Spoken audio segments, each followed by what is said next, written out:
Dan pada malam hari ini berarti yang ke-8 ya, materi tentang titik nol. Nah, titik nol tuh di dalamnya tuh ada epigenetiknya.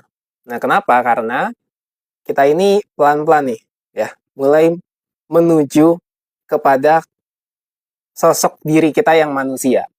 Nah, jadi sebenarnya apa sih yang disampaikan oleh kesadaran ini, terutama ini ya, hanya kesadaran ini ya. Kita eksistensi yang sebenarnya sudah jelas tidak berawal, tidak berakhir, hanya ekspresi ya dari ketuhanan itu sendiri. Yang isi segala ceritanya yang akhirnya bisa kita lihat sekarang. Tetapi ya, entah manusia ini lupa ya kan dengan jati dirinya sendiri, outcome-nya, hasilnya itu apa? Semakin ada satu semakin terpisah, dua merasa dirinya ya manusia yang serba kurang, ya kan? Di satu sisi kalau dari pembahasan spiritual itu adalah proses ya, proses jiwa, ya tatanan jiwa yang akan kembali lagi nanti. Tapi enggak, kita enggak bahas itu di sini. Kita bahas versi kesadarannya yang sekarang. Ketika kita membahas dari versi sekarang, berarti dari yang mengalami, mendengar sekarang ini. Ya. Karena yang namanya sekarang itu dialami setiap orang yang hidup pada posisi sekarang. Karena yang namanya sekarang itu yang sebenarnya keabadian. Yang abadi itu hanya sekarang. Masa lalu dan masa depan itu ilusi. Yang ada tuh cuma sekarangnya. Masa lalu hanya makna dari pikiran. Masa depan juga makna dari pikiran. Spektrum yang ditangkap pikiran. Untuk kita tahu, bergerak ya. Disitulah baru energi. Energi itu yang mewakili dari seluruh entitas, wujud, bentuk yang kita sebut sebagai fenomena. Gitu. Maka nanti ini ya, kita itu berputar-putar saja karena memang gak akan ada yang banyak dibahas dari segi kesadaran. Karena pembahasan itu di dalam kesadaran itu sendiri. Ya, itu yang penting, itu yang utama. Lalu selanjutnya yang kedua adalah ketika kita sadar bahwa kita adalah kesadaran itu sendiri, bukan berarti kita lebih baik, bukan berarti kita tuh yang seakan-akan merasa terpisah lagi karena kita adalah satu kesatuan, keutuhan. Masalahnya nih, kendalanya adalah lah bagaimana kita bisa menyatu atau kita merasa tidak terpisah sementara kita posisinya manusia yang bisa sakit hati, yang bisa kekurangan, yang bisa nggak enak, yang bisa sakit. Ini gimana? Mau kemana? Nah, makanya pembahasannya saya buat materinya itu mulai dari eksistensi, ya kan? Mulai dari sadar berlimpahnya, sampai akhirnya seterusnya, kita nanti ujungnya kemana? Sadar posisi sebagai manusia, yang sudah jelas, yang sudah selaras. Ketika kita sudah di situ, ya kita nanti, makanya materi-materi nanti terakhir itu, materi-materi yang di mungkin 10 terakhir, itu tentang kita sebagai manusia, itu ada triknya. Kita bergerak itu ada rumusnya, ada tatanannya, ya mengikuti hukum-hukum semesta di posisi sebagai manusia. Jadi teman-teman, kita bicara tentang kesadaran, tapi kita juga nanti kita bergerak sebagai manusia. Kita harus tahu kapan posisi kita sebagai manusia, ya, yang berdoa kepada Tuhan, yang sebagai nama, misalnya sebagai Fernando, aku Fernando, yang bisa sakit hati, yang bisa lapar, tapi semua itu mau digunakan untuk apa? Perasaan itu. Ya, karena di dalam materi kesadaran, perasaan, emosi adalah tanda untuk kita berkembang, untuk sadar ruangnya, untuk kita bergerak. Tapi kebanyakan orang adalah ketika emosi, apa yang terjadi? Dikeluarkan, dilampiaskan, dipendam, bisa jadi penyakit, bisa jadi macam-macam. Itu atas dasar apa? Keterpisahannya, rasa kekurangannya. Kalau orang ya, sudah cukup, nggak mungkin dia korupsi. Kalau orang sudah tenang, nggak mungkin dia ribut, ya kan? Nah, ketika seseorang itu punya rasa kekurangan, akhirnya kan dia nggak tenang. Kenapa? Makanya ketika ngelihat orang tenang, dia ribut, batinnya nggak enak, ganggu orang, ya kan? Eh, iri sama orang lain yang kelihatannya tenang. Kenapa? Karena pikirannya nggak tenang. Orang itu kayaknya lebih kaya, lebih enak, lebih bisa makan, ya, lebih cantik, lebih ganteng. Nggak tenang hati dia, nggak tenang kan? Kekurangan dia. Nah itu dia. Akhirnya ribut, gunjang, gunjing gitu kan. Kita harus sadar ini sebagai kesadaran. Kita nggak ngomongin orang. Ini fakta. Kita sadar tentang baik dan buruknya. Kita sadar tentang segala fenomena. Di kesadaran nggak suci, nggak kotor, nggak ada. Dualitas itu justru kita sadari. Maka, ya ketika kita sadar, oh ternyata manusia dengan segala keunikannya, dengan segala spektrum fenomena emosinya, kita wajib bahwa yang sadar, yang kita sekarang yang tahu bahwa kalau ada istilah sing waras ngalah itu, oh ternyata di sini posisinya. Kita bisa mengaplikasikannya, menerapkannya. Tapi sebelum itu, mungkin kalau masih terjebak dalam kondisi juga yang ribut, pikirannya, emosinya, belum tentu kita bisa paham makna yang waras ngalah. Yang waras itu yang sadar. Nah, yang sadar ini bukan yang seakan-akan acuh peduli ya. Yang tidak peduli terhadap apapun yang terjadi. Itu melarikan diri. Kalau kita tahu bahwa ada sesuatu yang memang itu perlu dihentikan, hentikan. Tapi lihat batin kita. Apakah kita menghakimi, menjudge? Nah, utamanya ke diri kita sendiri dulu. Utamanya adalah ke diri yang melihat kondisi batin masih menyalahkan nggak yang keluar. Karena itu nanti feedbacknya membuka pintu ke dalam pikiran dan makna yang lebih nggak enak lagi, larut. Nah, ketika kita sadar itu, oh, oke. Ngelihat fenomena luar, ngelihat kejadian yang nggak enak. Apa batinku? Apa rasanya? Oke, kalau rasanya nggak nyaman, berarti itu tanda untuk kita sadari, untuk kita proses. Baru kita gerak, bukan kita lari. Oke? Itu yang pertama. Karena gini ya teman-teman, aku manusia kan, Vera juga manusia, mengalami kehidupan, ya, baik dan buruk. Masuk negeri, masuk ya swasta, perusahaan, pokoknya yang negeri, yang swasta, kan ada banyak sekali kejadian-kejadian yang kalau dalam versi nilai yang baik itu nggak enak, nggak nyaman.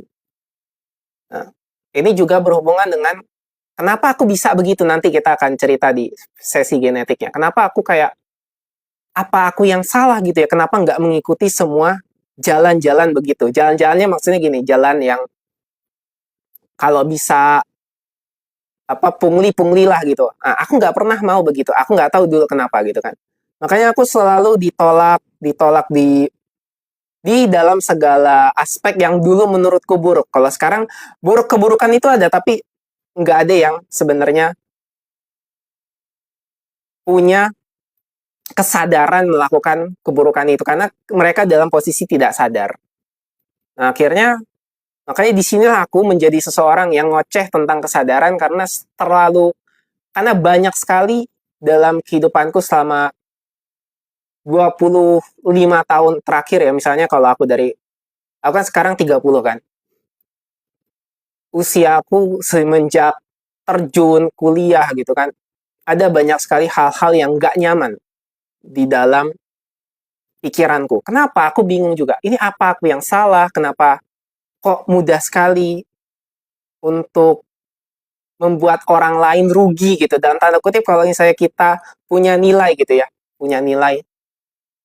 Ada sistem yang berjalan tapi sistem itu kok nggak nyaman gitu. Nah, makanya di sinilah aku akhirnya punya tujuan ya. Ternyata yang paling halus, yang paling benar-benar kita butuhkan secara tidak langsungnya, karena pikiran nggak bisa diserang langsung. Pikiran tuh nggak bisa langsung frontal kita. Harus dari kesadarannya, latar dari segala pikiran.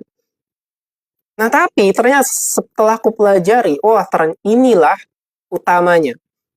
Harus benar-benar dari kosong awalnya. Wah, ini berat gitu misalnya kalau kita ngomong dari versi pikiran. Makanya aku jalani aja lah. Jalani aja, manfaatnya juga terasa bagi diriku sendiri, terdekatku gitu. Oh, ternyata begini. Yang efeknya macam-macam, bukan hanya tentang kehidupan, bukan hanya tentang kebijaksanaan. Dimulai dari yang paling sederhana tentang pikiran dan perasaan. Banyak sekali kan yang pikirannya bermasalah, depresi. Padahal itu hanyalah fenomena yang dihasilkan dari pendaman emosi. Baru dari titik itu aja, sebenarnya tanpa ngomong kesadaran panjang lebar, seseorang tuh bisa berubah secara signifikan. Nah, makanya di sini teman-teman, apa yang sebenarnya kita bahas? Proses alurnya dari kesadaran untuk menuju kesadaran dan kembali kepada kesadaran itu sendiri. Kan gitu doang. Dan yang sebenarnya memang di dalamnya itu banyak sekali, ya. Banyak sekali proses praktek untuk bisa kita alami bersama. Karena kita semua sebenarnya tidak terpisah. Aku adalah dirimu, diri Anda adalah aku dalam berbagai wujud yang mengalami sudut pandang masing-masing. Sudut pandang. Nah, itu. Oke, maka kita mulai teman-teman. Malam hari ini temanya adalah titik nol. Ya. Kemarin kita udah bahas ya diri fiksi. Nah, titik nol. Kayak titik awal. Nah, kemarin kan aku bilang, diri fiksi di materi sebelumnya. Diri fiksi. Itu merupakan awal. Loh, kok ini awal juga? Karena dalam kesadaran tuh ya sebenarnya nggak ada awal, nggak ada akhir. Setiap momen bisa jadi awal sekaligus akhir. Setiap momen bisa jadi awal untuk bangkit, dan di saat itu juga akhir daripada pola yang lama, kurang lebih gitu. Maka di diri fiksi kemarin awal untuk siap belajar kesadaran, yang di sekarang itu awal kita mengenal esensi tubuh. Karena ini mulai mencakup di sistem syaraf tubuh.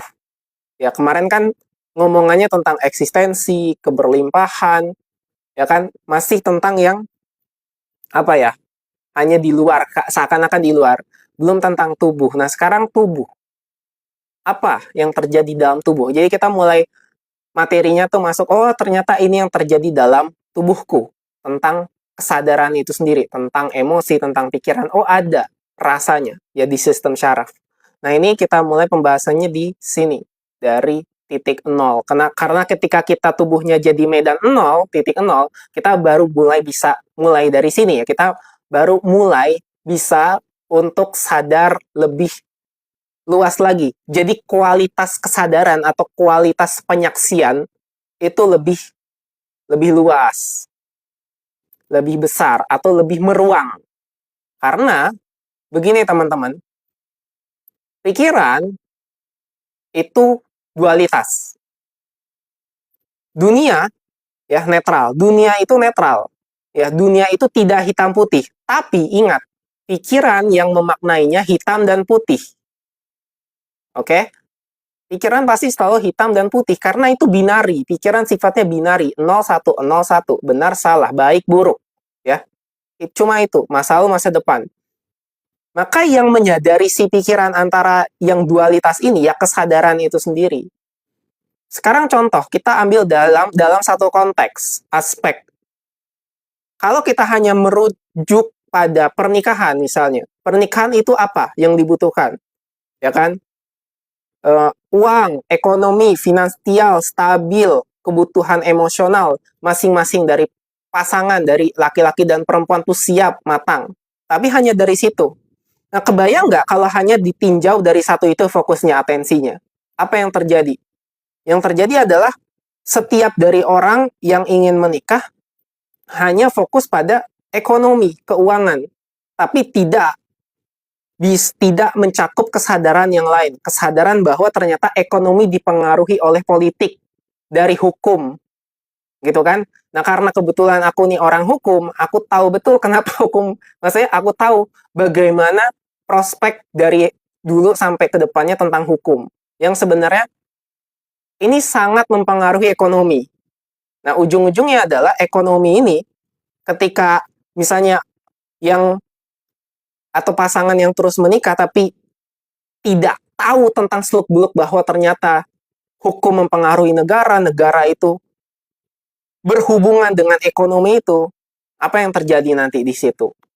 Di pernikahan. Ini panjang, ini kontekstual, sangat-sangat luas. Nah, itulah kesadaran tuh di situ. Makanya ketika kesadaran ini tidak benar-benar disadari, pikiran yang main di situ. Jadi setiap orang hanya dengan sudut pandangnya masing-masing. Tanpa sadar bahwa semua terhubung. Jadi nyalahin aja konteksnya bahwa di pernikahan itu yang dibutuhkan hanya uang, uang dan uang. Ya kan? Karena pikiran begitu cara kerjanya. Sampai akhirnya menjadi sebuah program. Dan bagaimana kita bisa menyadari program itu? Nah, ini berat kalau ngomongin kesadaran, teman-teman. Karena mencakup semua aspek. Bayangin itu. Tapi itulah tantangannya, kesadaran yang tanpa sadar, terus-terusan kita perlu untuk sadar, kita broadcast. Karena ini bukan tentang pikiran lagi. Kalau pikiran, itu pasti hanya tentang baik, buruk, benar, salah. Makanya jangan salahkan juga sains. Sains itu porsinya di pikiran. Tentang apapun ya yang dibenarkan sains itu porsinya di situ. Karena sains, pikiran itu fungsinya di mekanis ya, teknis, matematis. Bukan tentang yang di sini sekarang. Bahkan kesadaran pun itu hasil dari kinerja otak. Gitu ya. Itu benar dalam versi sains. Tapi apa yang kita bahas ini kan bukan hanya tentang sains, tapi juga tentang spiritual. Itulah kesadaran. Maka, ya, tadi sudah panjang lebar ya, tentang pernikahan. Kita sekarang mundur ke belakang tentang melihat bukan hanya soal pernikahan, tapi soal aspek-aspek dan konteks yang lain. Nah, itu harus dimulai dari diri sendiri. Mengenal diri. Kita sudah bahas tentang diri fiksi, yang terjadi bagaimana tentang kalau kita selalu larut dalam diri fiksi itu, pikiran, perasaan, emosi. Nah, setelah kita sadar, mulai baru bisa ada perubahan signifikan. Nah, sekarang ke tubuhnya, apa yang terjadi? Dampak ke tubuhnya, pembersihan beban namanya somatik. Ya, somatik. Bahkan ini bisa kita sadari ke lintas generasi sebelum kita. Apakah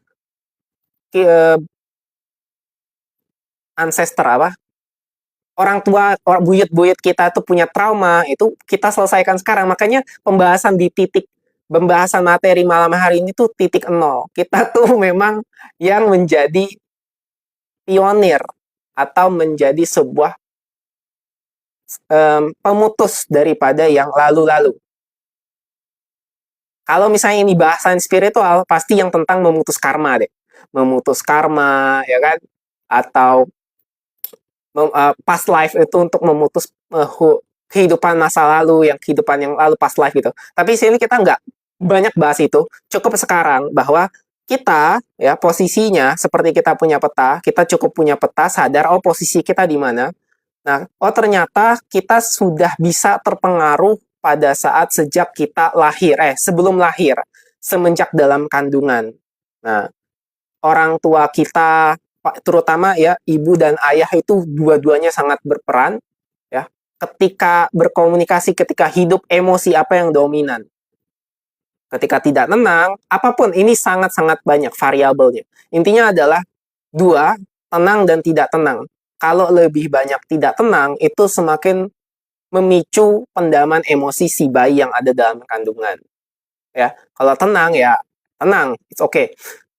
Tapi intinya bukan itu, bukan untuk menyalahkan kita kan. Kalau misalnya nanti kita akan ada proses katarsis ya di materi katarsis. Jadi kita memaafkan diri kita, memaafkan orang tua kita, memaafkan leluhur-leluhur kita, memaafkan itu semua, memaafkan keturunan, memaafkan masa depan, itu semua ada. Nanti katarsisnya ada. Nah, sekarang kita pembahasan singkat aja.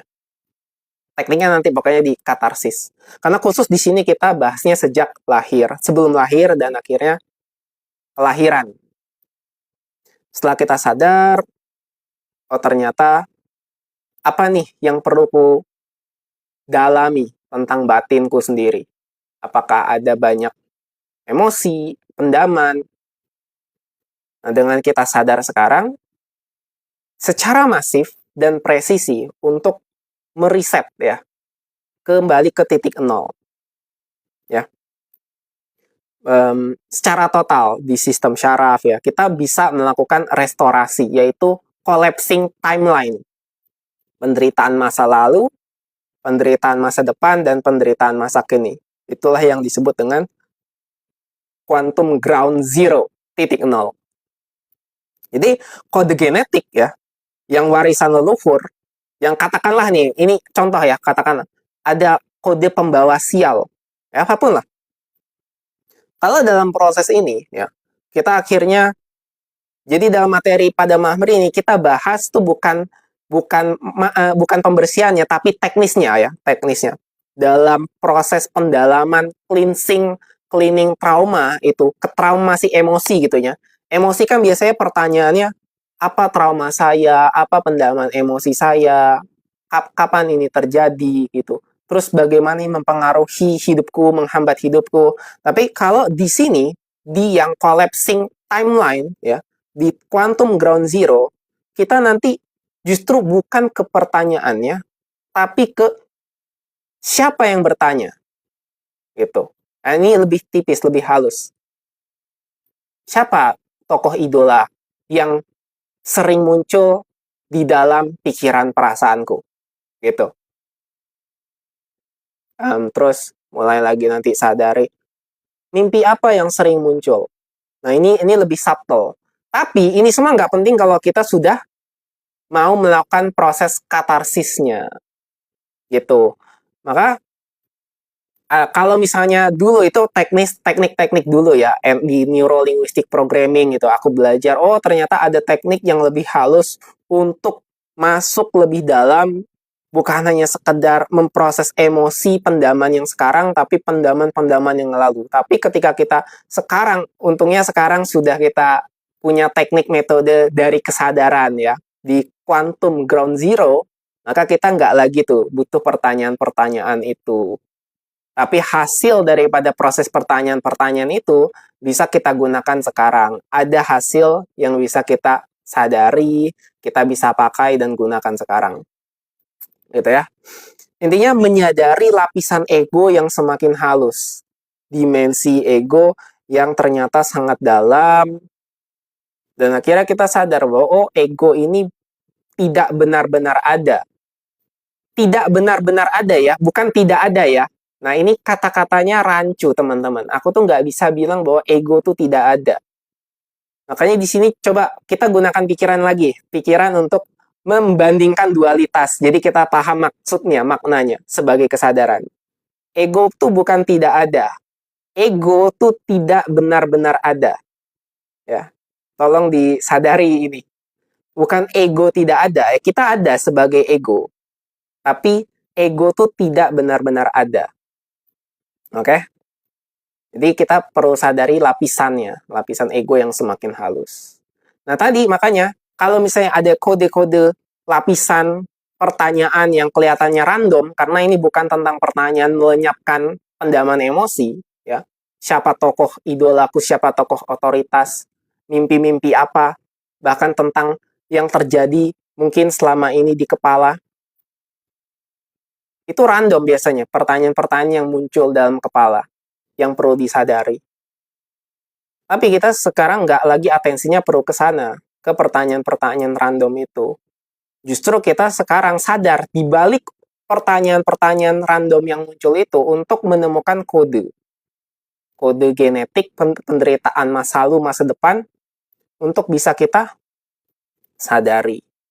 Nanti barulah muncul sistem atau sinkronisasi syaraf. Jadi lebih aktual kita alami. Nah, baru realitas akan berubah total. Tapi sebelum itu, kalau misalnya masih punya pola berulang, gitu kan, apa efeknya kira-kira? Kalau misalnya masih belum ketemu lah istilahnya, kode untuk melunturkan, membuat genetik itu jadi titik nol, gitu kan. yang terjadi ya masih punya hidup pola berulang yang nggak enak ya. Ketemu pasangan dengan tipe yang selalu sama, bikin nggak enak. Konflik sama keluarga, ngerasa capek hidup gini-gini aja, bertambah usia kok semakin capek. Yaitu bukan sekedar pendaman emosi, itu sebenarnya. Tapi lebih halus lagi, lebih subtle. Jadi bukan hanya sekedar overthinking, anxiety, tapi lebih deep tentang mekanisme tadi yang baru kita sadari di materi pada malam hari ini. Bukan hanya tentang nuansa ego, emosi, tapi tentang dari kelahiran, garis kelahiran, ya epigenetik. Jadi kita ini ya, kita sekarang bedah teman-teman, gini. Bayangkan kita sekarang sadari sebagai kesadaran yang berekspresi menjadi energi, ya kan? Energi keberadaan dasar, eksistensi, ini berubah jadi materi. Materi itu ya partikel, atom ya gitu ya. Energi itu nanti jadi molekul. Molekul jadilah misalnya, dalam tanda kutip ini manusianya DNA. Jadi kita terdiri susunannya dari DNA. Nah, DNA. DNA itu ada sub bagian-bagian ya, genetik, gen, ada sel, terus sistem syaraf, baru lihat neuronnya, otak, neuron. Nah, kalau dalam sains baru neuron otak itu menghasilkan kesadaran. Ya, intinya memang kesadaran untuk mengalami kesadaran itu sendiri kan. Nah, jadi sains nggak salah bahwa kesadaran itu hasil dari otak. Ya, tapi kalau kita pembahasannya sekarang, ya kesadaran yang sedang mengalami kesadaran itu sendiri. Baru dari situ punya persepsi dan makna. Paradoks kan, maksudnya gini, lihat, kesadaran ya kan terus jadi mengalami kesadaran itu sendiri, baru kita sadar, oh ini kesadaran dari otak gitu kan. Terus baru bisa mengkerucutkan persepsinya, sudut pandangnya. Baru dari situ mulai punya makna tentang eksistensi. Jadi kita belajar ya yang ke materi pertama kali tentang eksistensi kan, itu tentang eksistensi. Tapi hasil daripada kita mau mempelajari makna-makna tentang eksistensi. Ya. Jadi dibiarkan lewat aja, nggak perlu dipikirkan. Ya pikiran itu teman-teman perlu kita sadari sebagai alat, sebagai hal-hal yang memang mekanis, bukan untuk kita gunakan di setiap waktu. Nanti jadi larut dalam objek kesadarannya kita, itu berbahaya. Makanya pikiran tuh gunakan sebagai pikiran. Tapi kenapa kebanyakan orang sekarang itu nggak sadar? Ya karena larut dalam pikiran, mengira pikirannya adalah dirinya. Ya sakit teman-teman, itu nggak enak. Depresi, stres, overthinking, anxiety. Udah berapa banyak yang aku temui itu harus minum obat. Jadi semakin berat nih langkah untuk kembali pada kesadarannya sendiri. Padahal seperti yang tadi kita jelaskan bahwa kalau misalnya dalam energi gitu kan, ya energi membentuk partikel, elektron, struktur-struktur dasar gitu kan, alam semesta. Itu semua tuh sangat dipengaruhi oleh pikiran kita sendiri. Yang tanpa sadar kita larut dalam pikiran itu. Maka memanifestasi hal-hal yang nggak nyaman. Termasuk penyakit-penyakit yang akhirnya kita nggak sadar. Kenapa penyakit itu muncul? Depresi, stres, gitu. Akhirnya kalau misalnya kita balik ke dalam susunan, misalnya DNA gitu ya. DNA itu apa sih? Molekul yang kompleks. Dari molekul yang kompleks terbentuk DNA. Apa sih DNA itu? Ya susunan informasi. Informasi biologis dalam tubuh. Kode-kode yang sangat-sangat panjang. Gitu. Nah, dalam DNA itu terbagi bagiannya namanya genetik gen. Ini instruksi-instruksi yang spesifik. Kayak ya aturan ya.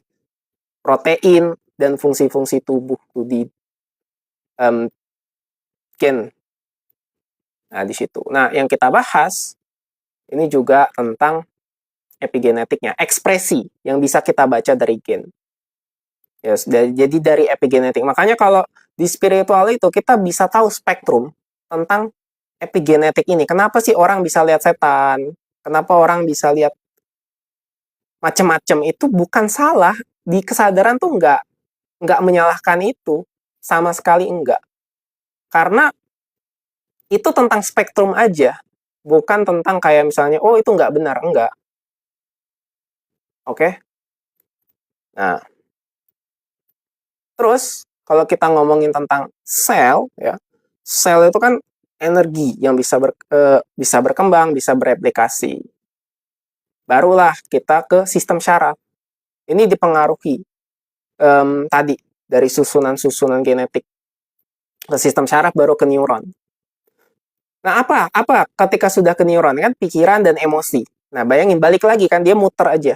Ketika pikiran kita bermasalah, nggak enak, kita akan membalikkan lagi, kita reverse lagi. Jadi feedback ke tadi susunan neuron, sistem syaraf, ya, genetik, ya kan, sampai ke situ. Makanya nggak enak kalau misalnya kita terlalu larut dan memendam semua pikiran. Karena dasarnya yang menjadi latar dari semua itu adalah kesadaran. Ketika kita tidak sadar sebagai kesadaran, larut dalam pikiran, maka kesadaran ini ya mengekspresikan ketidaksadaran sebagai wujud utama. Maka yang terjadi fenomenanya ya hidupnya sesuai hidup dan fenomena yang terjadi sesuai dengan gambaran mental, pikiran. Itu doang sebenarnya. Maka di sini kita apa sih yang kita bicarakan? Ya sadar, sedang sadar, sadar sebagai kesadaran. Karena ketika sudah dimaknai oleh pikiran kan masuk jadi persepsi sudut pandang. Ya, pikiran, emosi tentang hidup ini kejam, hidup ini jahat dan lain sebagainya. Mempengaruhi fisik, energi materi, biologis ya dari DNA, sel, syaraf itu kan biologis, mental, pikiran, emosi. Barulah ini semua kalau disatukan, ini tentang eksistensi. Ya, itu paradoks ya, padahal materi pertama kita bahas tentang eksistensi, tapi kita nggak bisa bahas tentang eksistensi sebelum kita memaknainya dulu tentang eksistensi. Ya kan? Dari pikiran dan perasaan. Oke, berarti kalau kita sudah sampai di situ, kita mau ngapain nih? Untuk bisa nih ke yang namanya quantum ground zero. Itu ke titik nol, yaitu katarsis. Nah, tapi katarsis nggak kita bahas pada malam hari ini, karena itu nanti tentang prakteknya. Intinya sekarang, ya kita bahasnya tuh tentang, tadi ya udah selesai sampai dari yang gen, sel, neuron, berarti ini tentang diri yang dari versi otak. Ini kita perlu makna, kita perlu tahu bahwa diri kita yang sekarang, yang sebagai siapa nih? Sebagai nama kita siapa, ya itu punya susunan yang dominan di mana, ya kan? Ada 5 teman-teman, ada 5 dominannya. Nah, kalau di NLP ini disebutnya rep system, representational system, mulai dari visual, auditory, kinestetik, olfaktori, gustatory. Nah, tapi dari versi otak tuh kita ada 5 teman-teman. 2 depan, 2 belakang, 1 tengah. Ini coba teman-teman sekarang tinggal dirasakan sendiri ya. Dominannya yang mana? Setelah kita tahu posisi, kita lebih enak nanti. Kita tahu kan genetik kita sendiri. Untuk kita sadari, bukan kita percaya bahwa, oh aku tuh yang ini. Bukan. Kita tuh tahu dominan kita, terus nanti kita mau kita gunakan sebagai apa? Tujuan dari kesadaran tuh, tujuan daripada kita menyadari kita sebagai kesadaran, ya untuk menggunakan. Di dalam kesadaran ada pikiran. Nah, pikiran itu alat. Kita tuh nggak mungkin loh. Kayak misalnya nggak terjadi semua ini, nggak terjadi semua teknologi kalau nggak malas, kalau nggak marah. Ya kan, kalau nggak ada marah kan nggak ada perang kan. Nah, perang itu yang membuat kita kan satu sama lain kan ini semakin berkembang. Nah, jadi emosi-emosi itu kita yang tahu kita gunakan buat sebagai apa. Nah, konteksnya sekarang di sini kita jadi tahu bahwa oh ternyata menggunakan emosi, menggunakan pikiran itu sah-sah aja selama jalurnya itu tidak merusak diri kita yang sadar, tidak merusak kesadaran kita. Maka ini juga ada pengetahuan, ada informasi tentang oh bahwa kita itu ada 5 tipenya. Nanti di luar dari 5 ada masing-masingnya kita. Apakah kita itu yang cenderung memanifestasi energi dari dalam, bukan manifestasi apa ya? Harness, ya, memanfaatkan energi kita dari dalam atau yang dari luar. Yang dari dalam misalnya kita tuh baru pada saat keadaan terdesak kepepet baru gitu energinya muncul atau kita butuh pancingan dari luar. Nah, tapi dasarnya tuh ada 5 teman-teman. Nah, 5 ini aku tuh belajar dulu ya dari banyak sekali tipe-tipe astrologi, numerologi, Vedic astrologi, human design, Bazi. Itu yang numerologinya nanti kita bahas. Tapi yang sekarang itu hasilnya dulu. Kita kristalkan dalam bentuk versi otak, dominannya otak. Dalam dominan otak itu ada 5 kita, 5 tipe. Yang pertama itu kiri atas, ya. Itu tipe untuk kritis gitu. Ini bukan ngomong dari sisi neuroscience ya. Neuroscience itu nanti aku kena omel. Kamu ngomong apa ya? Sains itu berbeda, itu nanti yang ngomongnya bagian lobus frontal itu neuroscience. Nah, ini dari sisi yang pengembangan diri. Makanya tadi aku bilang dasarnya itu numerologi. Tapi ingat teman-teman, ini sebagai informasi aja. Oke? Bukan untuk sebagai kayak dibentrokkan dengan ilmu neuroscience. Karena kalau udah neuroscience ini pembahasannya berbeda. Ini hanya sekedar untuk bisa kita tahu jalur energinya. Nanti ada hubungannya dengan elemen energi. Yang cenderung kalau elemen energinya satu, berarti tipe otaknya yang di sini, gitu doang. Oke? Jadi yang pertama, kita bahas yang depan dulu. Yang depan. Depan tuh ada yang namanya neokortek. Neokortek ada kiri, ada kanan. Ya, aku yang bahas kiri dulu. Kiri itu untuk kritis, untuk versi think, berpikir yang yang kritis. Nah, biasanya jadi gini, teman-teman, ya. Kita coba yang generalnya dulu, general. Generalnya itu gini. Depan, ya, belakang, ya. Antara depan dan belakang itu lebih kaku yang depan, lebih luas yang belakang. Antara kiri dengan kanan itu lebih kaku yang kiri dibanding dengan yang kanan gitu. Jadi kalau kaku yang kuadrat tuh yang kiri. Ini kan aku mirror ya. Ini kayaknya kan kelihatannya kanan, padahal ini kiri. Kiri aku. Jadi kiri itu otak kritis ya. Depan pula. Itu namanya tipe kritis, tipe kritisi. Nah, depan kanan itu ada tipe dia neokortek depan, ini tipe kreatif. Ya, tipe kreatif. Nanti aku jelasin aku jelasin dulu tipenya, nanti aku jelasin satu-satunya ya. Tipe masing-masingnya gimana, terus dominannya gimana. Yang belakang ini, misalnya belakang kiri, ya limbik. Ini bawah tuh limbik. Limbik kiri, ini limbik kiri disebutnya modifikator. Nah, limbik kanan, bawah kanan, itu tipe afektor, afeksi. Nah, ada sisa tengah tuh nanti mediator, mediasi. Kalau misalnya kiri itu kaku, ya, yang depan kaku, yang kiri bawah apa? Limbik bawah. Dia bagian mamalia brain sebutannya, mamalia brain belakang itu. Nah, tujuan dari mamalia brain agar kita bisa, sebenarnya semua ini satu kesatuan, utuh. Untuk kita bisa merasakan sebagai manusia, total. Ya. Tengah itu reptilian brain.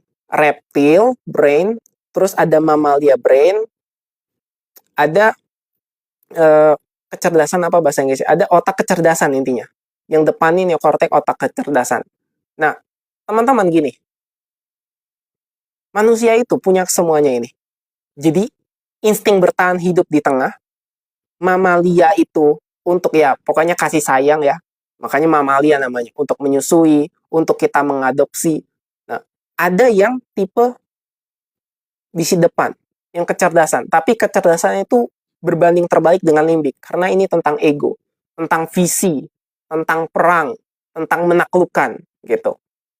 Nah, sekarang bayangin teman-teman, ketika seseorang tuh hanya di sini, di depan, dominan dia hidupnya. Apa yang terjadi?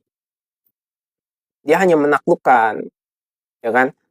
Dia nggak peduli kasih sayang. Apalagi memang dalam hidupnya dia tidak pernah distimulus, di-trigger oleh kasih sayang gitu kan.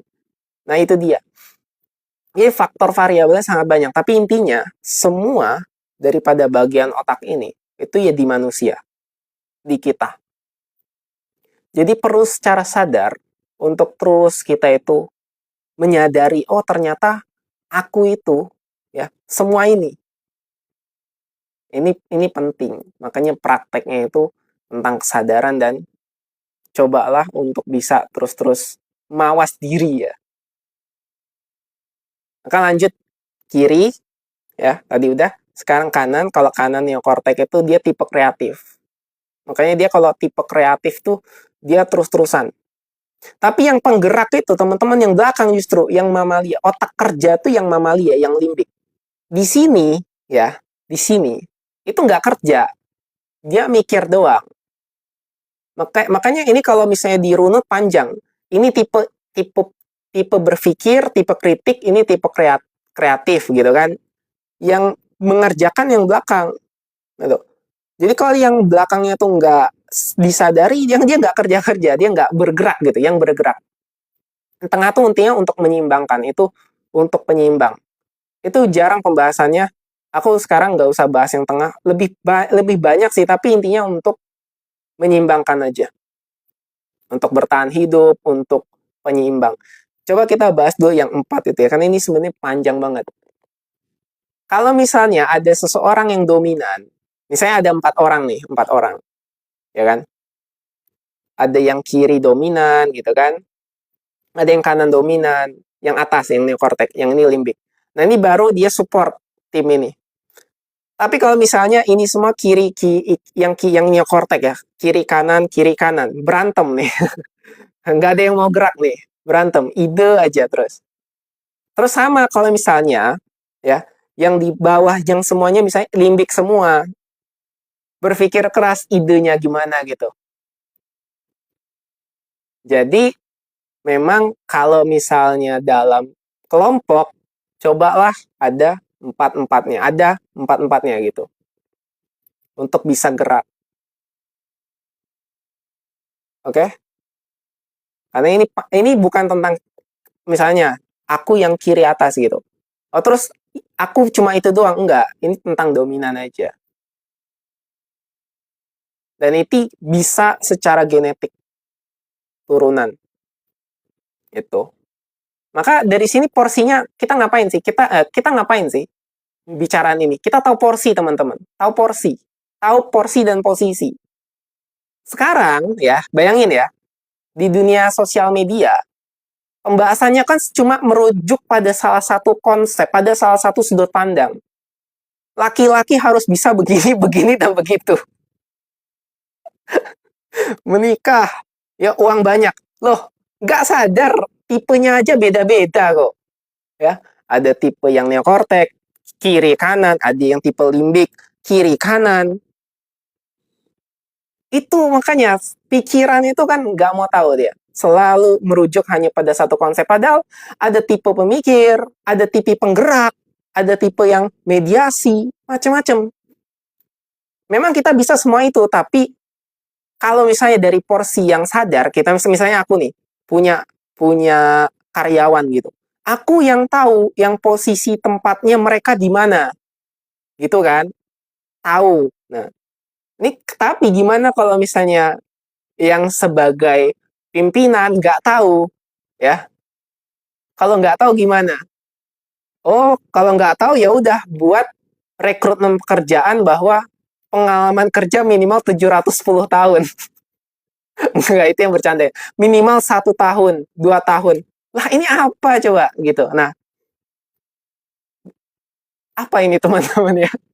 Kenapa kita tinggal di sebuah tempat yang kesadarannya tuh minim tentang diversifik, tentang semua itu ada porsinya, tidak dirujuk, tidak diseragamkan pada satu titik tertentu, pada satu posisi tertentu. Yaitu tadi karena kurangnya kesadaran untuk bisa melihat ternyata banyak sekali perspektif, ada banyak sekali sudut pandang. Sudut pandang itulah yang sebenarnya kita sadari bersama, sadari bersama itu.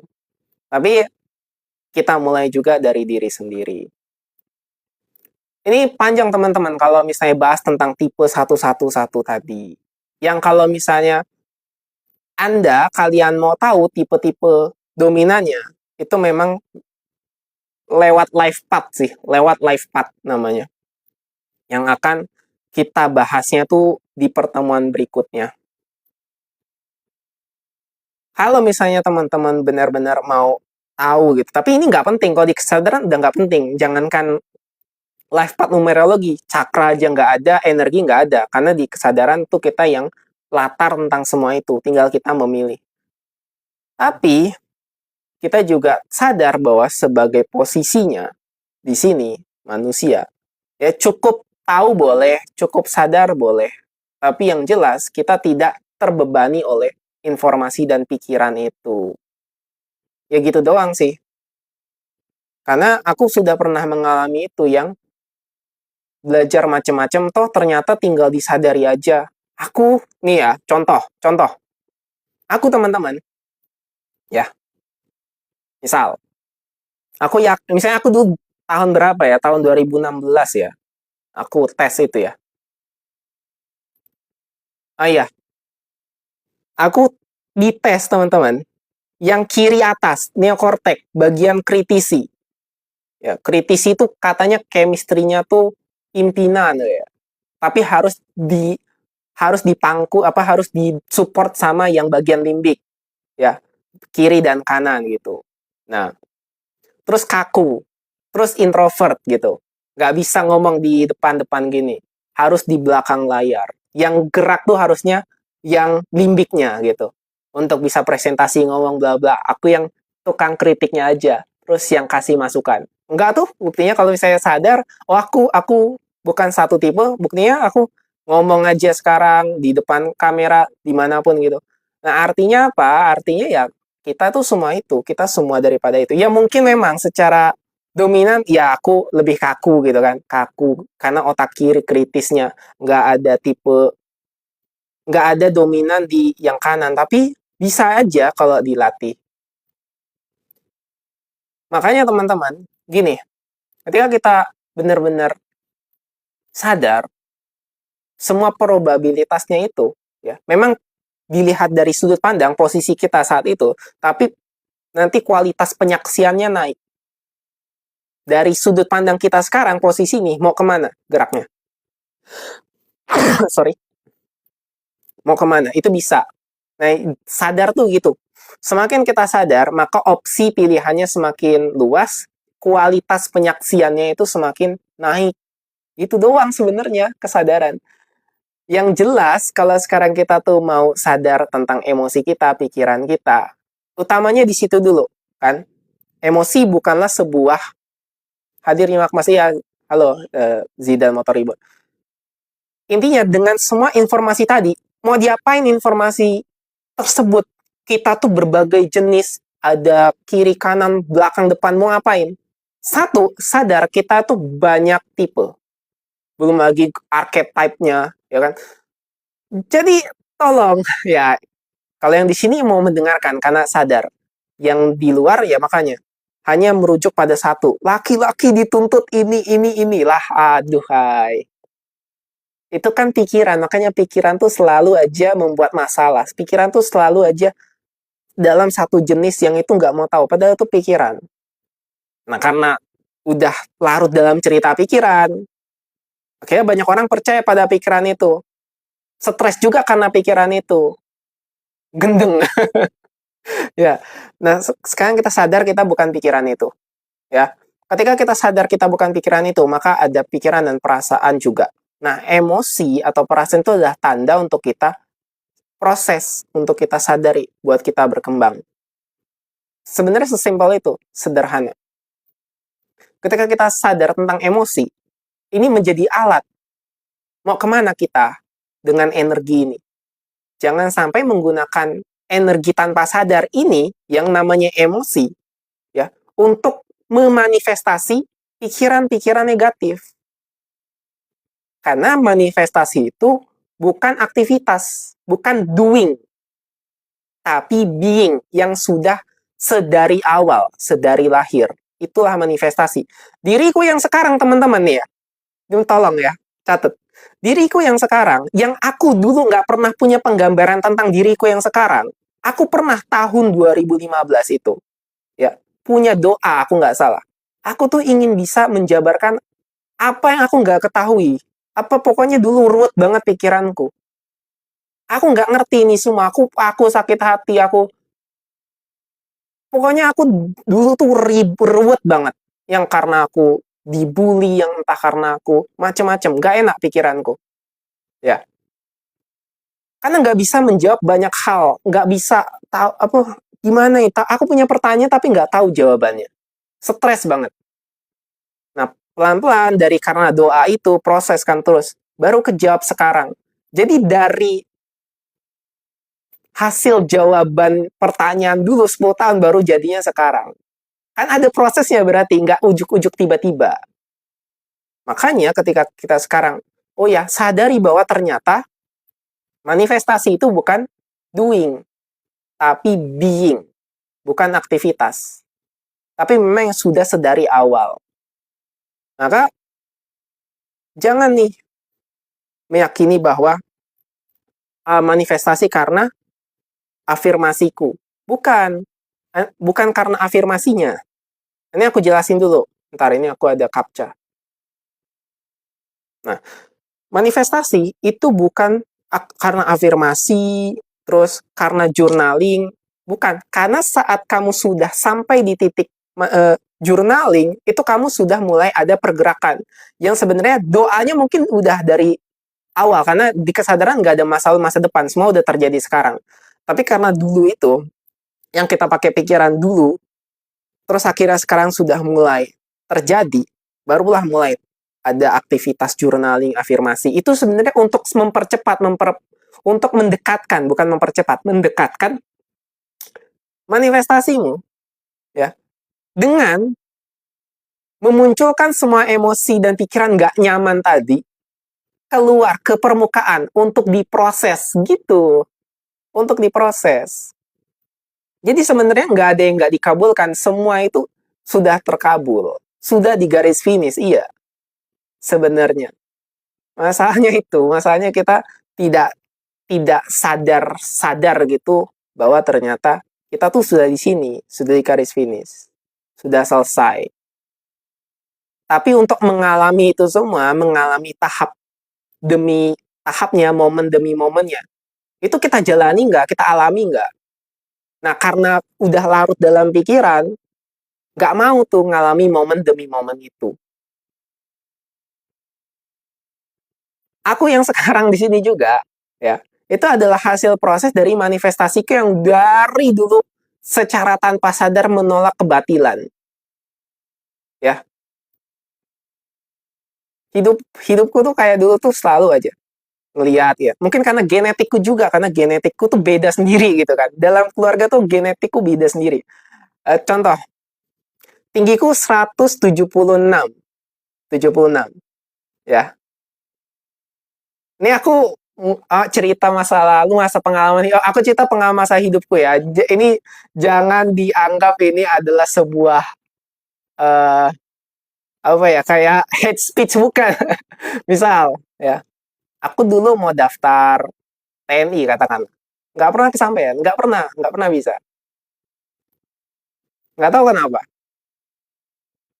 Polisi juga ya. Ini nah, kenapa? Karena ternyata sudah ada dalam batinku tuh yang nggak, tapi dulu pikiranku masih ke sekolah, aku nggak tahu itu. Aku nggak ada pikiran tentang itu, yang tentang batin yang sekarang ku sadari. Tolong teman-teman kalau misalnya ada yang merasa aku ini, bukan, ini intinya nggak cocok aja, ada bilang gitu ya aku. Oh ternyata aku nggak cocok aja di situ. Nggak enak, nggak nyaman gitu ya. Nah, gitu aja. Sampai akhirnya sebenarnya kita sudah di garis finish nih karena aku baru tahu baru sekarangnya gitu. Baru sekarangnya ngelihat yang lalu itu kayak ini maksudnya gitu. Yang dulu teman-teman aku nggak tahu maksudnya. Nah, aku yang sekarang mungkin nanti di masa depan, di versi sekarangnya masa depan, aku tuh nggak tahu. Ngelihat yang sekarang mungkin aku aku sekarang nggak punya makna tentang apapun yang karena sekarang aku nggak tahu. Tapi mungkin di masa depan aku baru maksudnya tuh ini, nah gitu. Ya kan, makanya kita tuh sudah di garis finish sebenarnya. Ya tinggal kita jalani momen demi momen ya. Jangan stres. Nah, makanya proses kita di sini, kenapa kita stres berarti kita alami, total. Makanya dalam kesadaran tuh ada kalimat namanya selamat menikmati ego secara total. Total, ya. Kenapa? Karena selama ini setengah-setengah. Setengah-setengah, nganggap baik, nganggap buruk. Karunia karunia baik, berkah baik, terus sial buruk. Enggak ada baik buruk. Sadari siapa yang memaknai dan melabeli baik dan buruknya. Makanya alami ego secara total. Jadi kita harus gimana, Mas? Mana? Jadi kita harus gimana, Mas, untuk melanjutkan momen sadar? Ya sadar sedang sadar. Seaslinya, ya, kita itu sadar. Aslinya itu kita sadar, tapi karena terlalu banyak doktrin, dogma, pendaman emosi, pikiran-pikiran, sampah-sampah tayangan yang lewat terus, kita jadi larut, akhirnya sadar, tidak sedang sadar. Jadi kita larut dalam objek si pikiran-pikiran itu. Lebih lama jadi dominan dalam larutnya pikiran dan perasaan, emosi. Jadi secara tidak langsung ketika kita praktek, penyadaran emosi, penyaksian kualitas daripada kesadarannya kita sendiri sebenarnya, yaitulah rilis pelepasan emosi, istilahnya ya, penyadaran emosi, itu untuk kembali membuat kita sadar, kita itu adalah kesadaran. Tapi kalau untuk ngambil keputusan nggak apa-apa kan, Mas? Ya nggak apa-apa, sadari keputusannya. Gerak kan? Nah, makanya gini, ini batin nih, batin. Batin, rasa kita tentang gerakan tuh, makanya batin sama gerakan coba sekarang disadari dulu. Ya. Ada batin, ada kondisi batinnya kita, ada gerakan. Ya. Jeda dalam kesadaran itu untuk membuat kita sadar tentang keputusan dan gerakan itu. Selama ini manusia gerakannya itu bukan berdasarkan dari sadar, tapi dari pola. Ya, menikah karena pola, karena ngelihat orang tua, karena desakan teman, karena kebutuhan validasi. Padahal kebalik teman-teman. Kalau misalnya dalam sebuah agama bilang menikah untuk tenang, maksudnya tenang dulu baru menikah. Kalau menikah cari tenang, nggak akan tenang. Karena yang dicari nggak akan ada. Ketenangan ada di sini, di batin sendiri. Ketika sudah tenang, ketika sudah sadar, maksudnya tenang tuh ya sadar, itu gerakan apapun tuh enjoy. Tapi kebanyakan orang ngambil keputusan, ngambil gerakan, ya, apapun itu, dari apa kebanyakan? Dari pola pendaman pula. Ya, karena kesepian, lanjut terus polanya. Ya, pacaran, menikah, wah nggak disadari itu nanti.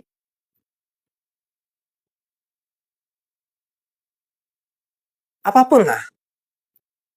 Jadi bukan hanya menikah, apalagi misalnya konteksnya. Iya, berteman, percaya sama orang, itu kan akibat dari pola masa lalu. Kita nggak tahu, makanya disadari dulu pendaman dogma itu. Iya, bertemu dengan orang-orang yang katakanlah narsistik, ya NPD, itu pola. Aku nggak ketemu lagi teman-teman dengan pola begitu karena nggak ada di radar realitas kehidupanku, nggak ada gitu. Dan nggak ada juga, nggak bisa nih misalnya bertemu dengan yang aneh-aneh itu. Kalau ada yang aneh pun itu udah sekedar lewat aja. Maka ini kembali kalau misalnya banyak sekali orang yang udahlah kesepian, memendam banyak trauma, dilanjutkan terus dengan gerakan-gerakan akibat dari pola itu. Apa enggak di sini kita nggak ngomongin salah, tapi apa enggak gerakan berikutnya akan semakin menimbulkan keributan? Karena dasarnya dimulai dari keributan, bukan dari ketenangan. Kalau misalnya sama-sama mencari, misalnya kan makanya tadi, mencari ketenangan. Berarti kan awalnya nih misalnya laki-laki perempuan ingin menikah. Sebenarnya maksudnya dari pernikahan itu untuk tenang, itu melanjutkan ketenangan yang udah ada, kualitasnya udah ada dari awal. Kalau ini batinnya ringsek misalnya, makanya perselingkuhan terjadi kemana-mana. Ya karena dari awal ini nggak tenang, nggak tenang tuh lebih dalam lagi ya, nggak sadar. Jadilah ngemis-ngemis validasi. Dua insan yang bertemu jadi saling mengemis validasi. Apapun ini bukannya ini contoh ya, aku nggak kayaknya narasinya tuh terlalu kayak wah nggak unika ya, nggak narasinya nggak contoh gitu. Maka itu bisa diterapkan ke hal-hal yang lain, bekerja, apapun ya. Maka tenang, kita tenang dulu. Kenapa nggak bisa tenang ya? Berarti banyak pendaman emosi gitu doang. Untuk cara hidup sehari-hari gimana? Pertama, silahkan ikuti ini, akun kesadaran ini, ikut yang bisa hari Rabu program ini atau yang Minggu setiap malam jam 8. Atau ya praktek ya. Dimulai dari diri sendiri, coba cari meditasi, mindfulness. Meditasi itu bukan aktivitas meditasinya yang sebenarnya dilakukan, tapi sadar siapa yang sedang bermeditasi untuk mencapai titik meditatif. Itu sebenarnya pemula apa sehari-hari. Jadi karena sehari-hari ini tricky. Kelihatannya gampang, padahal sehari-hari itu akhirnya tujuannya itu udah. Makanya kenapa? Karena selama ini hidup sehari-hari sudah dengan kondisi pendaman pikiran dan emosi. Artinya semua keputusan apapun harus damai dulu batin kita ya Mas. Ya, harus damai, bukan terpaksa damai, bukan diusahakan damai. Tapi benar-benar jujur damai. Kalau sekarang belum damai, ya disadari saja kenapa belum disadari saja setiap emosinya sekarang. Dan disadari yang ingin mempercepat kedamaian. Itu lebih halus. Kayak seakan-akan ada urgensi, aku harus damai. Itu juga disadari. Nah, itu lebih halus, lebih tipis. Jadi saat ngambil keputusan tidak lagi takut akan baik buruk salah benar gitu Mas. Ya disadari ketika ini juga muncul perkataannya ngambil keputusan tidak lagi takut baik buruk sampai netral, sampai rasanya masih ada nggak rasa ketika ketakutnya? Sadari juga ketakutannya ketika muncul untuk membuat keputusan.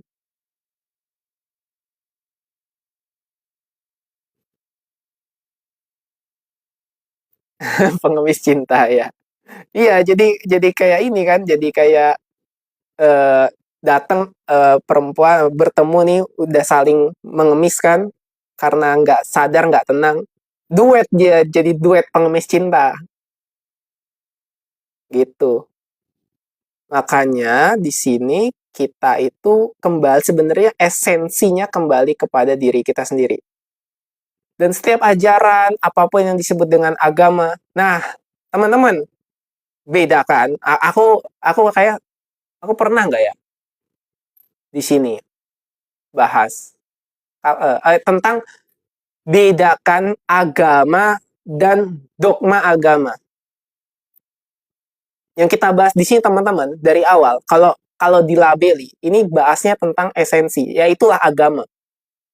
Selama ini orang ngira ya, agama yang orang-orang tentang agamanya, padahal bukan, itu dogma agama. Jadi, tapi ini ruwet kalau aku bahas ini, panjang. Dogma agama tuh berbeda dengan agama. Agama tuh berbeda dengan dogma agama.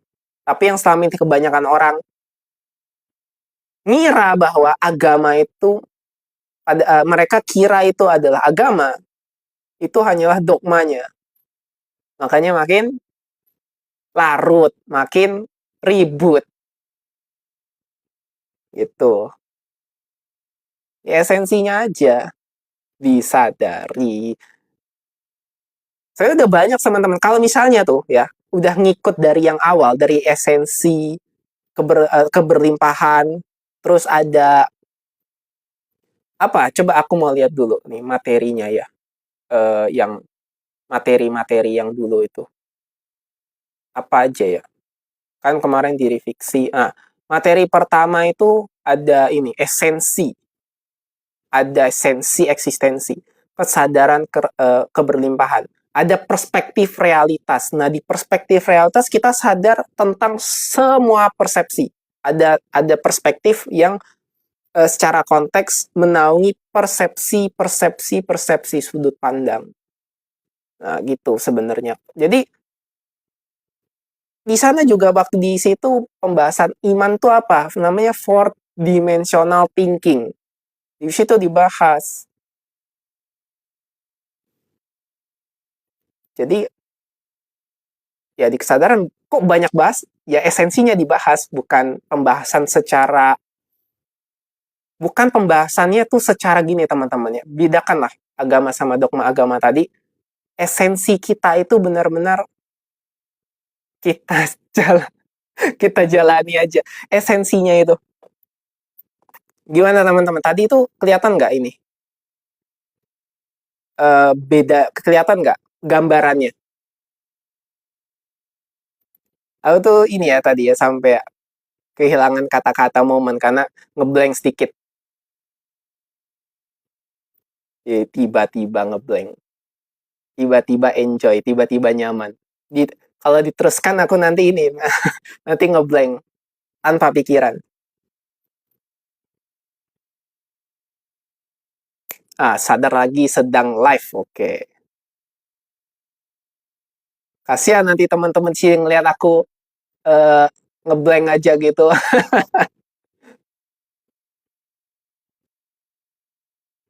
Ngeblanknya itu enak aku karena misalnya udah masuk ke dalam ruang, kalau saya sudah terbiasa masuk dalam ruang yang namanya ruang kesadaran itu gampang. Tinggal nyemplung. Oh, ini maksudnya. Saking enaknya tuh kayak nggak mau respon apapun kan, nggak mau respon pikiran, nggak mau respon tayangan. Ya karena sudah di ruang itu. Nah, tujuan kita teman-teman nanti di saat akhir meditatif adalah nyemplung di situ lebih dominan dalam kehidupan sehari-hari.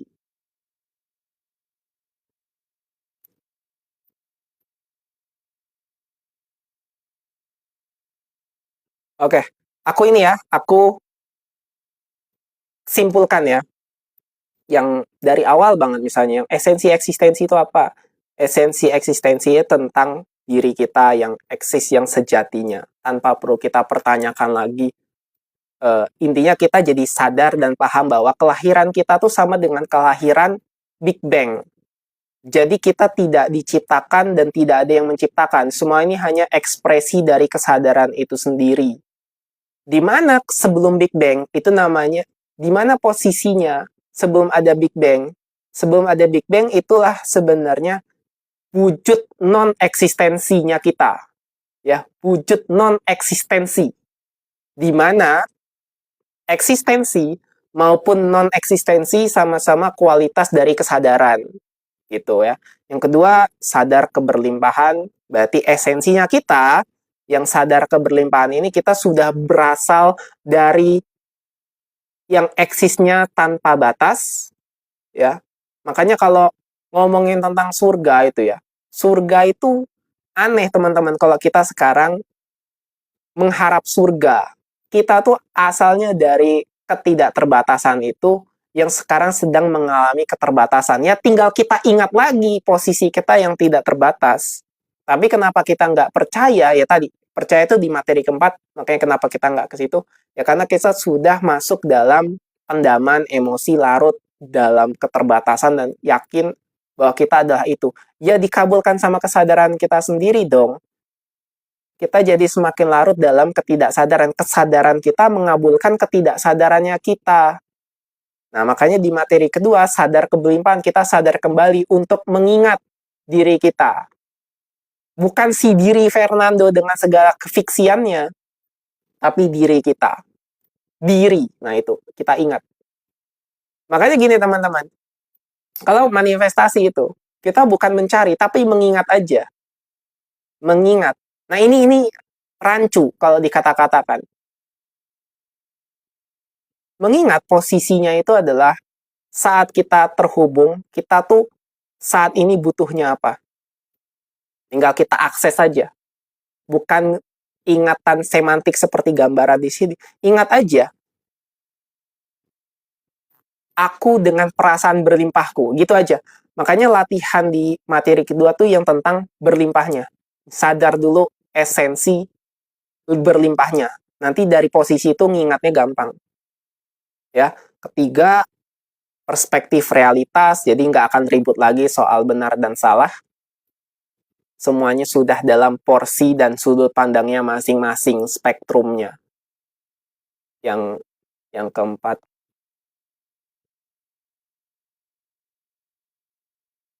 lima, enam, tujuh. Oke. Ya, rekaman sempurna, diri fiksi. Nah, dia diri fiksi, kita semakin ini kan, semakin detail bahasanya untuk nanti kita balik lagi ke pembahasan kesadaran. Jadi buat teman-teman yang mau membaca tulisannya itu ya ada di grup. Jadi di grup nanti bisa baca PDF dalam bentuk PDF-nya. Kan kalau ngomong gini kan aku kayak ngomong kan nggak ada tulisannya kan. Ya. Jadinya kayak aku juga kayak merasa teman-temannya gimana ya. Ini nggak ya. Nangkep nggak ya gitu. Karena kalau ada tulisannya baru kebaca, oh biar lebih nangkep dari versi bacaannya. Nggak apa-apa lah ya. Ini aja ya. Ini lagian inti dari pembahasan kesadaran bukan untuk dipelajari, tapi untuk dialami aja, dipraktekkan. Yes, mengingat diri itu, terima kasih pertanyaannya Bang David, Bang David. Jadi, kan ini pertanyaan pikiran ya, Bang David ya. Mengingat diri itu seperti apa? Tolong jabarkan. Kan belum nangkep nih, karena memang esensinya bukan untuk ditangkap pikiran, tapi untuk dirasakan. Bang David pernah praktek ini nggak? Praktek mandi yang rasanya tuh enjoy banget menikmati esensi setiap butiran airnya.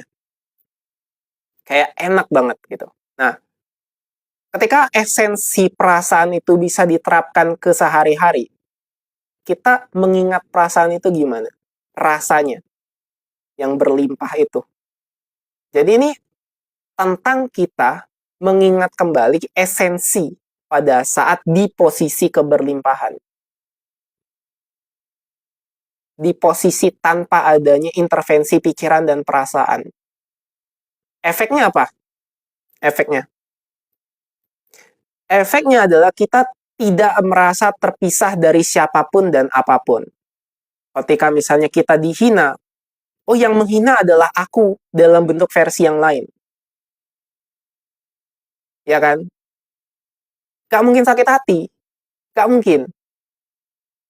Mau keluarga sendiri kayak, mau orang terdekat sendiri kayak, termasuk apa?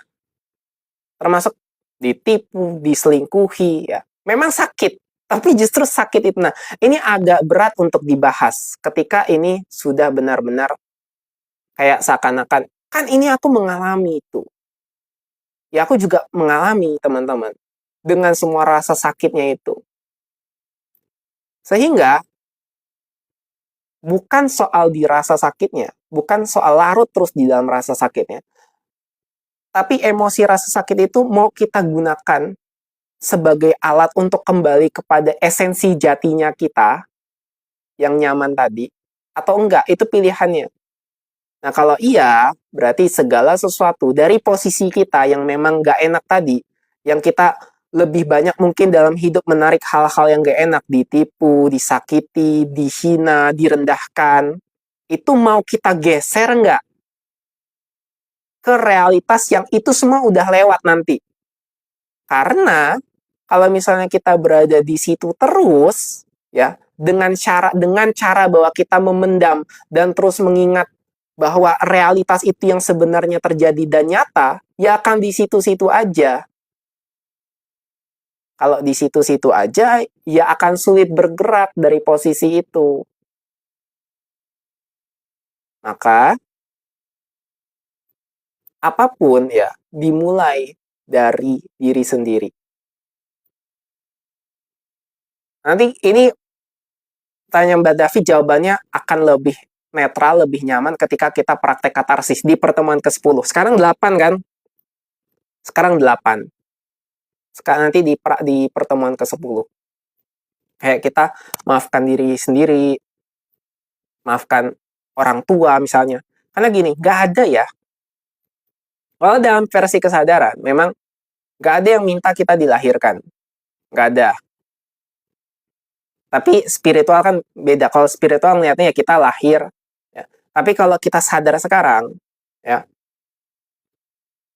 ya aku nggak minta dilahirkan karena memang tidak ada kelahiran dan tidak ada kematian. Yang ada hanya di sini. Oke, tapi ketika larut dalam pikiran, pasti muncul emosi kenapa aku dilahirkan. Kalau misalnya menderita gitu kan, kenapa aku dilahirkan. Belum lagi dalam keluarga yang mungkin macam-macam A, B, C. Mulai ada nanti kegelisahan, terus penyesalan, lahir dari mana gitu. Ini singkat aja, nanti prakteknya ada nanti pada pertemuan ke-10. Intinya praktek maafkan diri sendiri, maafkan orang tua, maafkan ibu, maafkan bapak, termasuk ya ini semuanya, kan ini pasti berat. Termasuk misalnya nggak pernah ketemu orang tuanya, misalnya ditinggal, maafkan. Nah itu sangat-sangat berat bagi yang mengalaminya. Tapi ya justru di situ tipping poinnya di situ. Mau nggak? Karena kalau dalam teknik letting go juga, mau nggak? Nggak mau ya nggak apa-apa. Mau nggak maunya juga valid. Nggak apa-apa, disadari juga ketika misalnya nggak mau. Kapan ingin memaafkannya? Sekarang atau nanti? Nanti aja juga valid. Nah, karena baik itu nggak mau ataupun nanti, itu juga bagian dari ekspresi kesadarannya yang sedang berkembang menuju kedamaian keberlimpahannya sendiri. Otomatis dari sini sama-sama berproses, teman-teman. Di saat dapat keberlimpahan, pasti dapat rasanya. Tapi saat disengaja untuk merasakan, kok nggak dapat rasa? Karena ada usaha, Bang David. Saat disengaja ada usaha, malah lari. Jadi nggak dapat karena ada usaha. Gitu aja. Karena keberlimpahan tidak diusahakan. Kok jadi sedih? Nggak apa-apa, disadari juga sedihnya. Berarti kan ada tayangan kan? Berarti ada tayangan kan, ada gumpalan emosi kan, ketika tadi berbicara apa, orang tua atau apapun, ya nggak apa-apa, ini kita alami. Jadi kita makanya di dalam pembahasan kesadaran ini ya, itu kita sadar sebagai kesadaran dan sadar sebagai posisi manusia. Oke? Kita mengalami kesedihan, kita mengalami kekurangan, kita mengalami itu. Jadi kita hidup dalam dimensi satu kesadaran dan dimensi manusia bersamaan. Itulah privilege-nya sebagai kehadiran ini. Oke? Maka nggak ada intinya teman-teman kalau kita ngomong kesadaran, karena semuanya adalah inti. Dari awal sampai akhir. Karena dari awal karena nggak ada awal, nggak ada akhir. Semua ini adalah pengalaman dan perjalanannya. Sampai akhirnya kita jujur sama diri sendiri bahwa aku juga sebagai Fernando dulu pernah sakit hati, ya, dibully gitu. Kecil dulu, tubuhku kecil. Mau tahu gak aku pernah diginin? Waktu kapan ya? Aku lupa. Kelas 2 SD ya. Aku pernah diginin kan. Eh, kepala tuh dimasukin kresek gitu kan. Gitu. Nggak tahu ramai tiba-tiba dikeplak pak pak pak pak pak pak pak pak pak pak. Ada yang mukul juga sang benjol gitu kan. Pas pas sudah kabur lari-lari gitu aja. Buka nggak ada, kosong gitu. Nah, itu teman-teman, dari hal-hal yang kecil begitu, aku pernah em, apa ya, ditodong pisau gitu. Ya, macam-macam lah kan.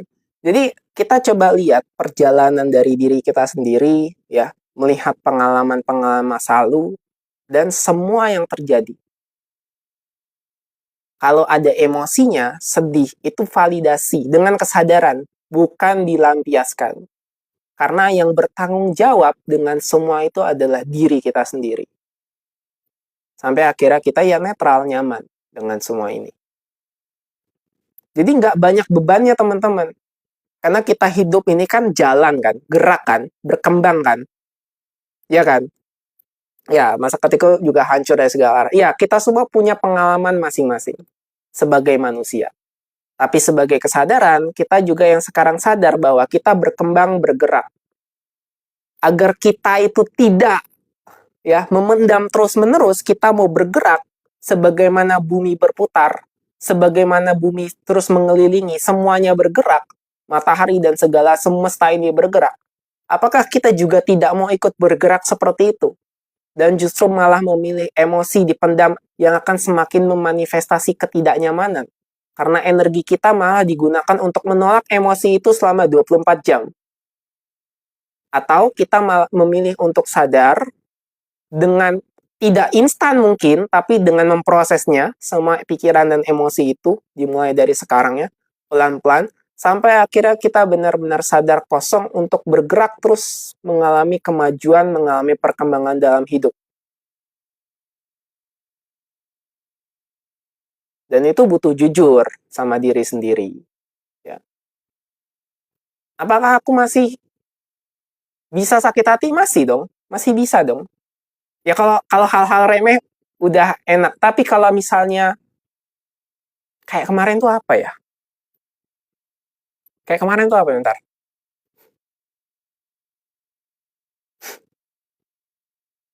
Aku sampai lupa momennya. Ada, tapi aku ingat itu. Tahun lalu itu. Yang benar-benar buat aku tuh gak enak rasanya. Oh iya, aku ingat. Gara-gara pernah ada atasanku itu ya.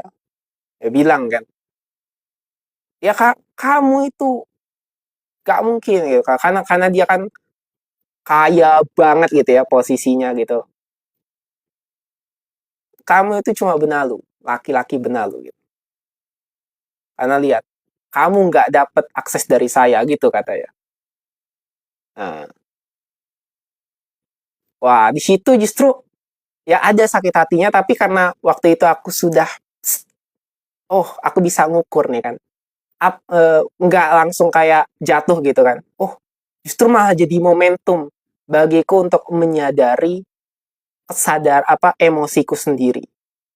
Karena ketika kepicu itu malah memicu semua memoriku yang di masa lalu yang memang aku dulu uh, banyak dihina, memori tetap muncul. Oh, malah jadi sebagai sisa-sisa nih dari momentumku untuk menyadari sisa-sisa semuanya yang itu kusadari saat itu. Nah, gitu. Kusadari benar-benar sejam gitu. Jadi besoknya ketemu pun, oke, okay, netral aku. Walaupun dia maki-maki gitu misalnya. Oke, okay, ya. Nah itu. Jadi kita itu teman-teman ya, selama ini terlalu terbiasa untuk kecanduan berpikir. kecanduan larut dalam emosi kita sendiri. Jadi dianggap normal segala keributan yang terjadi di dunia ini. Kayaknya normal. Padahal enggak. Itu semua sedang memanifestasi entropi, kejatuhan masing-masing. Padahal enggak gitu. Makanya kita di sini ya, terlepas dari kita ngomong kesadaran, kita juga manusia, ya, yang mengalami semua perasaan-perasaan itu. Ya kita alami, kita hadapi, tanpa lari. Ternyata sedihku ini kayaknya validasi ya mas, ya nggak apa-apa. Sedih justru syukur bisa merasakan sedihnya sekarang. Kayaknya malam hari ini semuanya sedih ya. Ya justru syukur, kita bersyukur sadari di momen ini ternyata bisa hadir juga perasaan sedihnya. Karena kita di sini sekarang bukan tentang memvalidasi kesedihan itu berlarut-larut, tapi justru di momen ini kita sadari bahwa sedih itu bisa kita jadikan tools, jadikan jungkat-jungkit sebenarnya dalam kesadaran kita ini untuk bisa kita rasakan secara total. Oh ternyata aku masih sedih, ternyata aku boleh sedih, dan ternyata aku mau menggunakan kesedihan ini untuk bisa sadar. Tuh. Kayaknya nanti yang praktek katarsisnya nih seru kayaknya. Karena praktek katarsis kita bener-bener dalam ya, dalam. Jadi di materi ke-10 tuh kita bener-bener dalam, bener-bener kayak praktek. Aku nanti ada prakteknya. Sampai mau nangis-nangis boleh. Itu nanti di pertemuan ke-10. Karena itu prakteknya. Itu awalnya.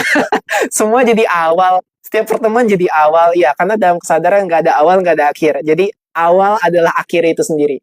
Awal. Yang kemarin kan materi diri fiksi, ini adalah awal. Di hari ini juga awal. Nanti itu awal lagi. Karena awal sama dengan akhir. Awalnya sekarang bisa jadi akhir bagi pola pendaman emosi yang lalu. Karena nggak ada awal, nggak ada akhir siklus ya. Kita sadari aja. Hari apa dan jam berapa mas? Untuk yang Rabu, ya, jam 8. Kalau nggak ada, aku nggak absen. Nah, kalau aku tuh bisa izin hari Rabu tuh. Kalau di grup. Kalau misalnya aku bener-bener ada desak, ada kegiatan mendesak. Tapi kalau minggu biasanya aku nggak bisa nih, buat, karena nggak ada grupnya kan. Karena bebas minggu itu. Paling aku buat story. Jadi jadwalku itu Minggu dan Rabu. Minggu itu untuk tema bebas, Rabu itu untuk program, untuk materi. Nah, ya semoga aku terus bisa konsisten ya tiap Rabu dan Minggu kalau tidak ada kegiatan mendadak. Itu aja. Ya, terima kasih Bang Zidan pertanyaannya, karena memang yang setiap hari Rabu aku sih dua-duanya tetap utamakan ya. Tapi aku nggak ini misalnya hari hari Rabu lebih utama atau Minggu lebih, enggak. Selama aku bisa live, aku akan live. Selama aku bisa kesempatannya untuk tampil, untuk hadir ya hadir. Tapi kadang akhir-akhir ini teman-teman kayak kegiatanku makin padat. Jadi ya ini nanti kalau misalnya Rabu nggak bisa aku izin. Tapi aku usahakan tidak ini ya, tidak berlarut-larut kalau misalnya aku absen. Absen nggak hadir, present itu hadir. Aduh, aku sekarang juga sedang membroadcasting istilah-istilah yang lebih tepat dalam kegunaan sehari-hari. Absen itu tidak hadir, presensi, absensi itu nggak hadir, present itu hadir. Makanya aku present kalau misalnya hadir. Oke, kira-kira gimana? Jadi kalau misalnya pertanyaannya tadi yang katarsis, itu nanti di 2 minggu lagi. Atau 2 pertemuan lagi. Karena aku nggak janji bahwa kayaknya nih, aku ada estimasi akan ada yang 1 minggu aku nggak hadir deh kayaknya. Ya karena aku sekarang ini lagi ikut-ikut les-les juga. Dan itu malam pula, aduh, iya.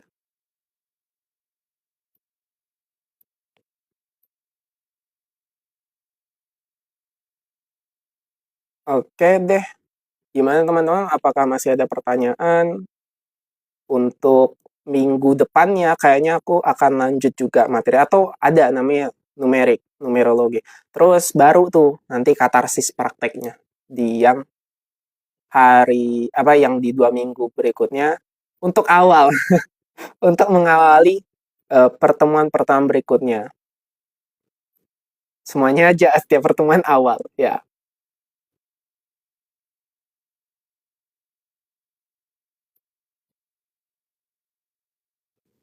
Oke, sebagai penutup mungkin teman-teman kalau misalnya nggak ada pertanyaan, jalani aja. Tadi itu ada kata buying. Itu apa artinya, Mas? Buying. Being. Oh, being. B-E-I-N-G. Being. Being. Being itu ya kita esensinya sebagai subjek, kehadiran kita sendiri. Kalau doing itu objeknya, aktivitas, fenomena. Jadi kalau misalnya being itu ya nomena. Nah, lebih lebih repot lagi kata-katanya gini deh. Intinya being itu adalah kesejatiannya kita, diri kita yang sejati, bukan si diri fiksi. Untuk mengalaminya butuh praktek. Intinya adalah kalau misalnya tadi aku ngomongin soal manifestasi kan, being. Being itu ya kita, kehadiran kita sendiri itu udah being. Bukan doing-nya. Jadi doing itu gerakan hasil daripada being kita. Ya. Makanya setiap orang, kenapa ada orang ngomong kasar, apa uh, gimana ya? Aku sampai lupa istilah-istilah buruk tuh apa. Ya intinya gitu lah ya. Kenapa orang tuh ribut gitu ya? Ribut-ribut gitu karena being-nya itu sudah mencerminkan isi dalaman batin. Jadi nggak enak. Kalau misalnya jadi gerakan itu ya, itu hasil daripada pancaran being-nya sendiri. Makanya ada sebutannya inner being. Ya, ada yang sebutnya juga infinite being gitu. Jadi gerakan, keputusan, apapun itu, ya dasarnya dari being dulu. Dari semenjak kita yang non-doing-nya dulu, sebelum gerak. Nah, setelah kita, dari being kita, baru momen gerakannya mau kemana gitu. Termasuk ya, kata-kata, kalimat, gitu.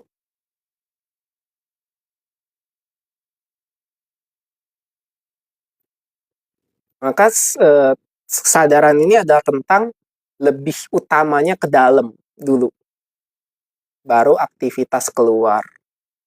Selama ini orang larutnya keluar dulu, mencari apa yang dicari jadinya kan, mencari spiritual, mencari material, karena nggak pernah melihat ke dalam.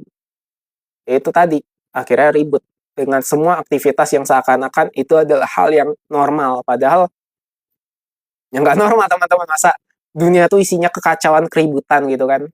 Walaupun itu juga ekspresi kesadaran, di mana semuanya ekspresi adalah sudah terjadi.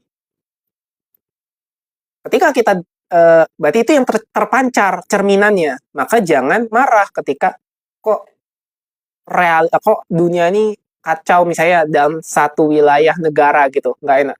Ya karena lebih banyak kuantitas yang mencerminkan isi dalam batinnya untuk ribut. Jadi kualitasnya di situ.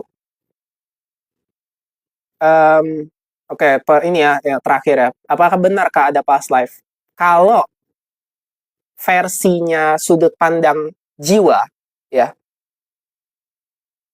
jiwa kesadaran yang melokal, ya past life ada. Tapi kalau sudah hadir sebagai kesadaran, nggak ada past life. Karena untuk menjawab narasi itu pasti pikiran. Pikiran butuh satu jawaban, ya atau tidak. Padahal nggak sesimpel itu. Pikiran tuh maunya tuh A atau B. Padahal. Tapi untuk menjawab narasi yang menggunakan kata-kata, menggunakan pikiran, oke lah kita jawab kan. Ya jawabannya ada dari versi sudut pandang yang melokal, yang disebut jiwa. Tapi kalau sudah sadar sebagai kesadaran yang nggak ada past life,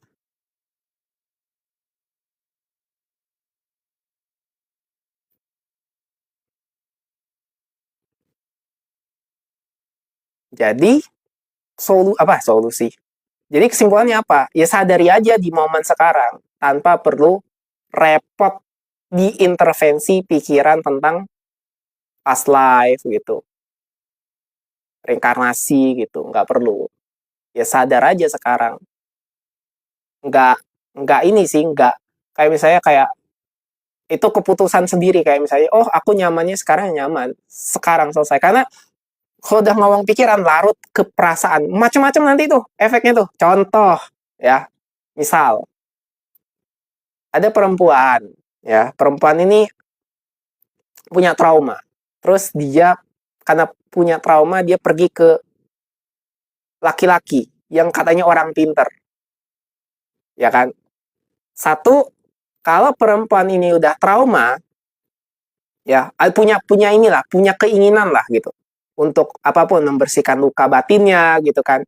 Yang kedua, dia sudah mempercayai sosok otoritas yang si orang pinter ini. Ya, ketika si orang pinter ini ngomong, saya perempuan ini cantik lah kan, ya kan? Oh, yang orang pinter ini ngomong laki-laki. Oh, kamu itu kalau mau sembuh, dulu harus membayar karma karena dulu di kehidupan masa lalu kamu adalah istrinya saya. Bakalan kena nggak nih saya perempuan? Bakalan kena omongan kayak gitu. Masalah. Karena pertama dia udah percaya, dia mau udah pergi ke orang pinter, dia punya luka batin. Nah, variabel-variabel itulah yang akhirnya menjadi sebuah titik kejadian tuh. Akhirnya percaya bahwa yang perempuan ini, oh aku punya kehidupan masa lalu. Padahal yang nggak gitu-gitu juga.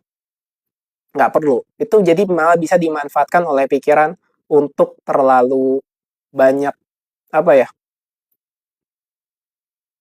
terlalu banyak cerita. Yang mana, ya cerita itu pikiran. Ini repot teman-teman. Kayak misalnya, aku membahas soal Tuhan. Tuhan tuh di pikiran, tapi orang nggak terima. Itu bahayanya. Bukan berarti Tuhan tuh nggak ada. Ngomongin Tuhan ada dan nggak ada aja udah nggak relevan. Tapi pikiran butuh itu. Nah, itu masalahnya. Makanya sadari pikirannya. Ketika nggak sadar pikirannya, mana-mana tuh udah. Itu pasti. Di kesadaran bukan nggak ada Tuhan kan. Aneh kan ketika aku dulu awal-awal. Nah, ini kan karena kita udah enak teman-teman ya. Kayaknya algoritmanya udah enak deh. Untuk teman-teman yang belum ini ya, belum tahu waktu aku kan udah live semenjak tahun berapa ya? Tahun lalu ya Kak Neneng ya. Kayaknya Kak Neneng tuh dari awal apa? Aku lupa. Kayak ada yang dari awal nih, ada nggak yang dari awal kayak ini aja teman-teman udah banyak yang pindah gitu, udah banyak yang nggak kesini lagi. Awal-awal itu kan kayaknya masih ada, udah lagi tuh aku masih pakaiannya juga masih pakai topi, masih kayak bahasa kata-katanya juga masih nggak terlalu variatif, masih sekitar di situ-situ aja. Ya jam terbang juga kan ya. Aku juga ngeliatin, wah videoku masa lalu kok lucu gitu ya, terlalu kaku. Nah, udah di saat itu juga lah banyak sekali komentar. Waduh, naik turun yang bikin Tuhan apa ngomong tentang Tuhan. Nah, mungkin karena sekarang algoritmanya udah enak, udah nggak ketemu lagi yang yang ribut soal Tuhan. Tapi dulu pas awal-awal ya live itu ribut banget soal Tuhan. Nah, akhirnya lah bukan nggak ada Tuhan, gini dulu kan. Makin nggak bisa dibicarakan karena mereka udah nolak duluan kan, udah nolak apapun informasi. Ya udah, jadi sebenarnya mereka hanya memancarkan batinnya mereka yang keselnya itu untuk dilampiaskan, dilempar-lemparkan gitu terus. Nah, aku baru ketemu di malam ini, ah iya. Nah, apalagi yang dulu itu, yang udahlah, aku juga kata-katanya masih, dan aku juga dulu kan masih ada aura malu kan. Pertama-tama itu masih malu, makanya masih pakai topi gitu kan. Masih kayak malu gitu, ngomongnya juga masih pelan-pelan gitu. Wah, sekarang kan udah enak, udah biasa, dan algoritma aja kayak udah nggak ketemu dengan yang terlalu ribut.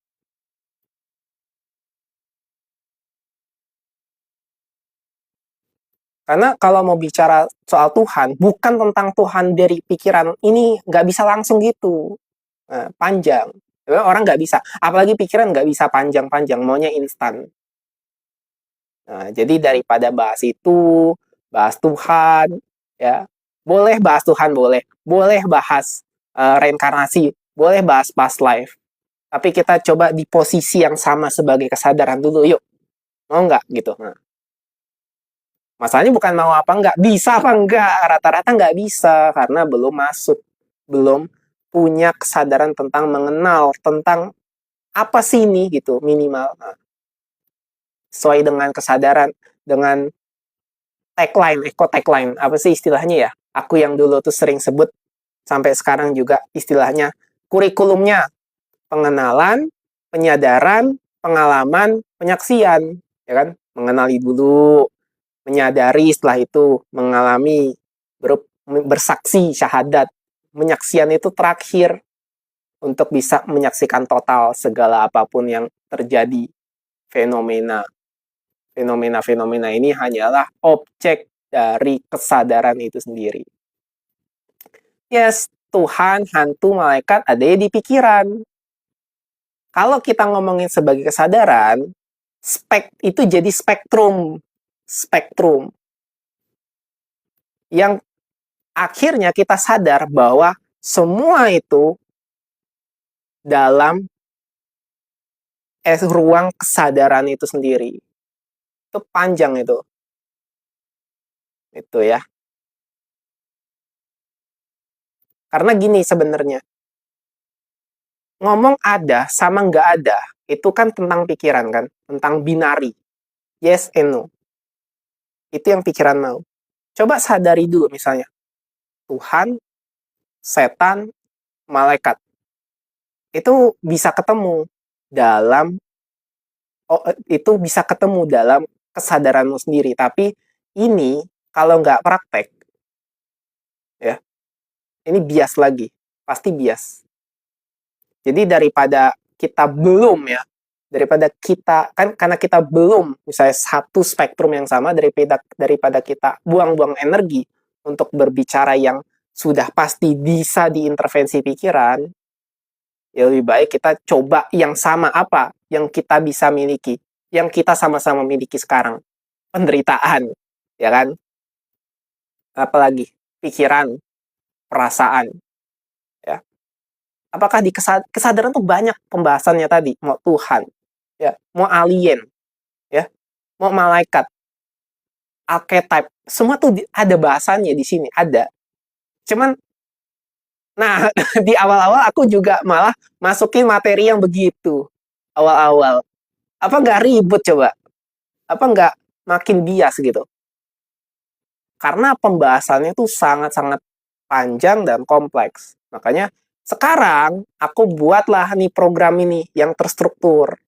Ya, nggak lari kemana-mana. Tapi sudah jelas bisa kita alami kalau diikuti secara tepat. Gitu doang. Jadi, ya.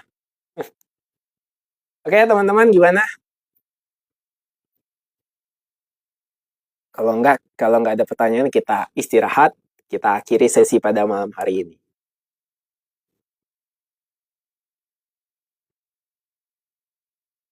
Aku cek dulu masih ada nggak ke atas-atas. Nggak ada lah ya. Ini cuma ini apa?